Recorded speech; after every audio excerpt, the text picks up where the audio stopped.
O Senhor esteja convosco. Ele está no meio de nós. Anúncio da boa nova de nosso Senhor Jesus Cristo, segundo Marcos. Glória a vós, Senhor.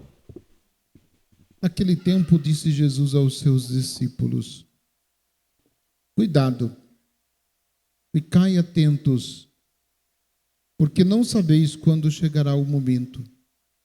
É como um homem que, ao partir para o estrangeiro, deixou a sua casa sobre a responsabilidade de seus empregados, distribuindo a cada um sua tarefa, e mandou o porteiro ficar vigiando. Vigiai, portanto, porque não sabeis quando o dono da casa vem, à tarde, à meia-noite, de madrugada ou ao amanhecer. Porque para que não suceda que, vindo, de repente, ele vos encontre dormindo. O que vos digo a todos: vigiai. Palavra da salvação. Glória a vós, Senhor. Que as palavras do Santo Evangelho perdoem os nossos pecados. Que assim seja. Podem sentar um pouquinho.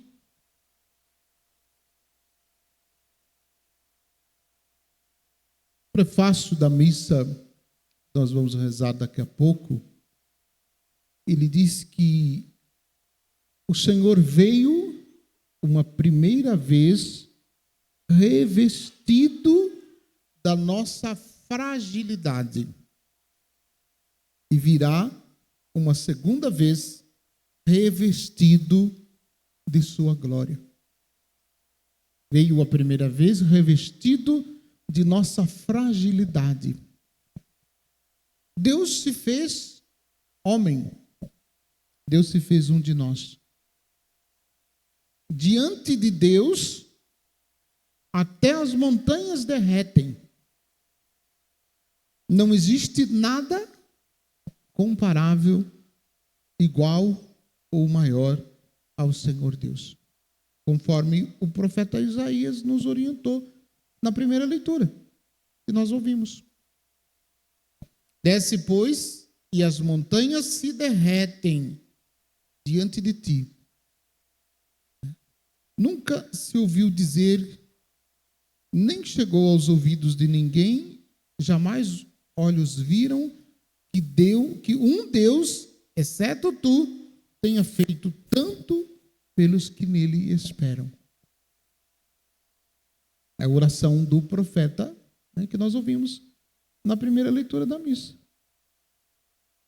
E quando Deus, no mistério da encarnação que nós estamos celebrando, vamos preparando para celebrar, Deus assumiu a nossa natureza humana. Isso é um mistério tão grande. Nenhuma outra religião, a não sermos nós, acredita que Deus tenha se feito carne. Pode estudar a história das religiões. Você não vai encontrar em nenhuma religião Deus que tenha se feito carne. Deus se abaixou de tal maneira,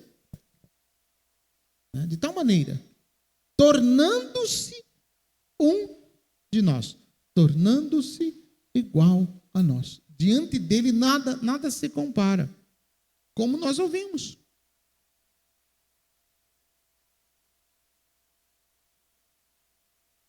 Vens ao encontro de quem pratica a justiça, com alegria, de quem se lembra de ti e de teus caminhos. Tu te irritastes, porque nós pecamos, e nos caminhos de outrora que seremos salvos. É nos caminhos de outrora que seremos salvos. Quando Deus criou o ser humano, você recorda lá o livro do Gênesis? Deus criou o ser humano para viver em harmonia com ele. Mas o ser humano achou que podia ser feliz sem Deus. E porque achou que podia ser feliz sem Deus, desgraçou a sua vida. É a história da queda. da desobediência.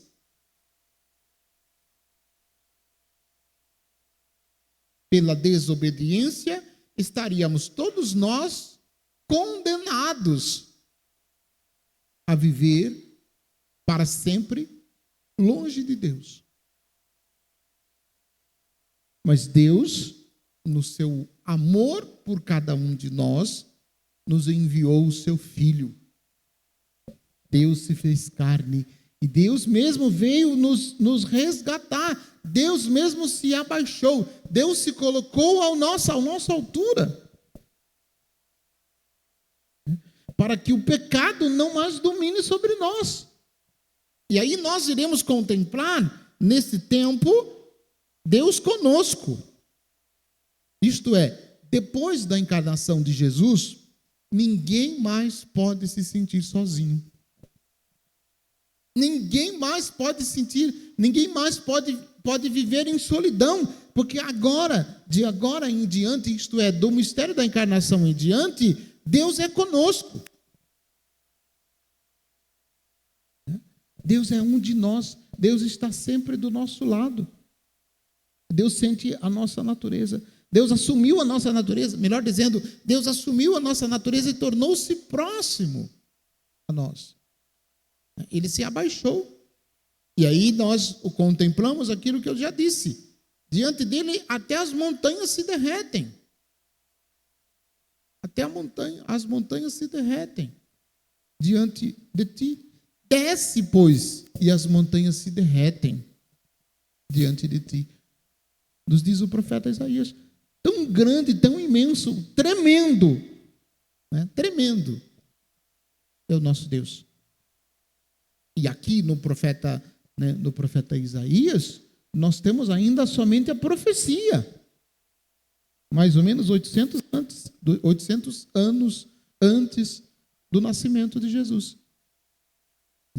Do mistério da encarnação. O profeta já estava anunciando esse Deus que viria para nos salvar.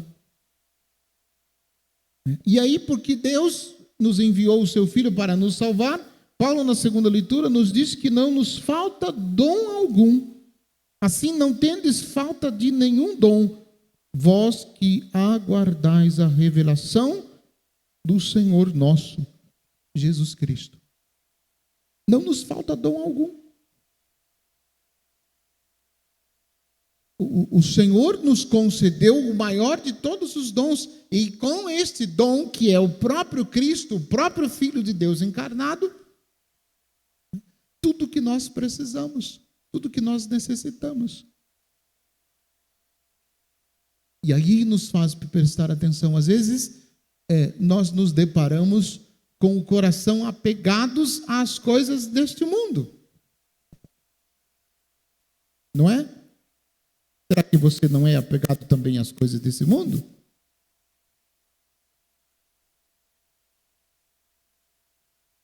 Já experimentou olhar com calma o seu guarda-roupa? Tem peça de roupa lá dentro que você não usa há mais de 6 meses? E tem com certeza, e você está com certeza com a esperança de que ainda vai servir, eu ainda vou vestir naquela roupa. Só que com o passar do tempo, não sei se vocês sabem, o uso excessivo de produtos químicos faz com que a roupa encolha. E sabão nenhum devolve a elasticidade da roupa, viu? Então, se porventura, lá no seu guarda-roupa tem alguma peça de roupa que já encolheu, preste atenção no uso do sabão que você está fazendo, porque o sabão está fazendo com que as vestes encolham. Viu? Mas não acredite que ela vai depois de novo, não tem mais lastano, não tem sabão com lastano para lavar, para poder acrescentar a roupa. Então, desapega. Este desprendimento, estou citando coisa bem simples, mas esse desprendimento das coisas materiais nos distrai. Nos distrai. Por quê? Porque vai ocupando em nosso coração um lugar que deve ser de Deus. E aí a gente começa a achar que o nosso pecado é normal, que pecar é normal. E aí, porque começamos a achar erradamente que o pecado é normal, a gente começa a perceber que não há mais necessidade de confissão. Daí o Senhor chega, quando a gente está pensando desse jeito. Né? E nós sabemos, pela fé católica, se nós morrermos em pecado mortal e não termos confessado dos pecados mortais, para onde que a gente vai? Para o céu? Vai nada. Vai para o outro lado. E quando que isso vai acontecer? Ninguém sabe. Eu mesmo não sei. Se eu soubesse, eu morreria de susto. Morreria antes ainda. Só de pensar. Imagina, você sabe o dia da sua morte, vai morrer tal dia. 30 de fevereiro. Já pensou? Eu morro no dia 29. Só de saber. Mas assim, para dizer, a vida nossa não consiste só nessas realidades. E nós temos o coração apegados às coisas deste mundo. Nós temos. Apegados às coisas materiais. E se nós não tirarmos do nosso coração, nos purificando verdadeiramente, quando o Senhor se revelar verdadeiramente tudo o que Ele é diante de nós, nós não poderemos estar com Ele. E este tempo de advento é tempo propício para isso. É tempo propício para isso. O Senhor vai se revelar. E nós não temos que esperar mais nada. Por quê? Porque nós já temos todos os dons. O Senhor Deus nos concedeu no seu Filho bendito todos os dons. Nós não temos necessidade de mais nada. Ele é tudo. Tudo. Se Ele não ocupa o primeiro lugar na nossa vida, se Ele ainda não é tudo em nossa vida, é um sinal de que a gente precisa muito de conversão, de mudar de vida, de mudar de mentalidade, de mudar de atitude. E aí o texto que nós ouvimos do Evangelho, nesses poucos versículos, aparece 2 vezes, de forma diferente, esta expressão: cuidado, ficai atentos, o que vos digo a todos, vigiai, vigiai. É essa a tônica do tempo do advento. Nós iremos contemplando, durante os domingos que vai passando, nós vamos contemplando esse mistério. Que nós já vínhamos contemplando nos domingos passados, 3 ou 4 domingos passados.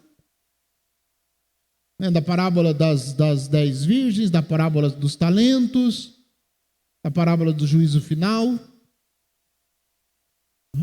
Que nós iremos. E a segunda vinda de Jesus, quando Ele virá revestido de glória, é o juízo final, é o final dos tempos, é a consumação da história. Que Ele mesmo disse que virá e que esse dia vai acontecer de surpresa, que ninguém sabe quando será a hora e nem quando será o dia, mas que vai acontecer de surpresa. E é por isso que a gente que exige da gente uma preparação e uma vigilância. E Ele também vem, todas as missas que nós celebramos, Ele vem no altar da Eucaristia. Ele se faz presente no altar da Eucaristia. Como é que nós estamos vivendo este encontro? Como é que nós estamos nos preparando para este encontro? Porque é o que nós vivemos aqui. Se nós vivemos bem esse encontro, é o que define como viveremos o encontro final, o encontro definitivo naquele dia, no dia derradeiro. Sabe aquele dia que você não vai poder mandar ninguém no seu lugar? O Senhor chamar. Fala assim: olha, hoje eu estou caridoso, se o Senhor me chamar agora, eu cedo a minha vez. Pode ir, quem quiser ir no meu lugar, pode ir que eu deixo, não tem problema nenhum. Aqui que eu vou. Vai no seu lugar. Não tem que ir nada. Não vai no meu e ninguém pode ir no seu. E nós teremos que comparecer no final, diante dele, né, com aquilo que nós fizemos ou com aquilo que nós não fizemos. O tempo de conversão que nós precisamos viver é para que a gente leve a sério aquilo que Deus fez por nós no mistério da encarnação, aquilo que Deus fez por nós no mistério da cruz, aquilo que Deus faz por nós no mistério da Eucaristia. Ou isso muda a nossa vida, ou então nós estamos com o coração apegado às realidades desse mundo e achando que a nossa vida consiste só aqui nas realidades desse mundo. A gente viver achando que a vida da gente consiste só na realidade desse mundo, né? A gente não vai se preparar, a gente não vai vigiar, a gente não vai rezar, a gente não vai escutar atentamente a palavra de Deus, a gente não vai abrir o coração para que o Senhor tenha a nos dizer, e nós terminaremos o tempo do advento como mais um tempo na vida da igreja. E o tempo para nós do advento este ano é mais curto. Por quê? Porque o quarto domingo do advento este ano, que dia que é? Você já olhou no calendário? Quarto domingo do advento este ano, que dia que é? 24. Então é mais curto, o tempo do advento é mais curto. Se nós não prestarmos atenção, vai passar o tempo do advento e a gente não mudou nada. A gente continuará do mesmo jeito, como todos os anos. Quantos anos faz que você vive o tempo do advento?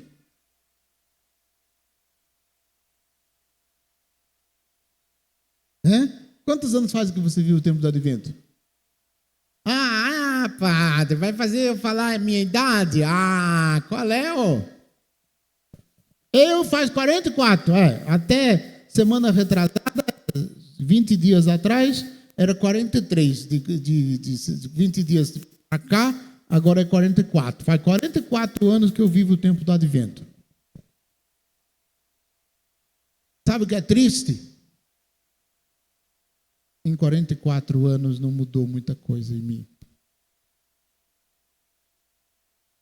Meu Jesus, misericórdia. Tem que mudar, padre, tem que se converter, tem que criar vergonha na cara. Porque quando o Senhor chegar, não vai mais ter tempo para se converter. Não vai mais dar tempo para mudar de vida, não. Como você quer viver o Natal? Como você pretende viver o seu Natal este ano? Abra o coração, escuta atentamente a palavra do Evangelho, deixa Jesus transformar o seu coração, muda de vida, prepara-te, o Senhor chegará, o Senhor virá. E que Ele, quando chegar, não te encontre dormindo. Diga isso para o seu vizinho da direita e da esquerda, só para acordar ele. Que o Senhor não te encontre dormindo, viu? Que o Senhor não te encontre dormindo. Por isso, completa aí. Por isso, vigiai. Vigiai. Que o Senhor virá. Daqui a pouquinho ele chega aí. E quem estiver pronto, né, vai com ele. Quem não tiver, vai também. Mas não vai com ele. Quem estiver pronto, vai com ele. E quem não tiver, vai também, só que não com ele. Não com ele. Vai com o outro. E aí? O que você vai querer? Se vira, meu filho, dá seus pulos. Busca, abre o coração, converte-te, muda de vida, muda de rumo, muda de mentalidade. Abra o coração e deixa o Senhor transformar a sua vida para que Ele não te encontre dormindo quando Ele chegar. Louvado seja nosso Senhor Jesus Cristo.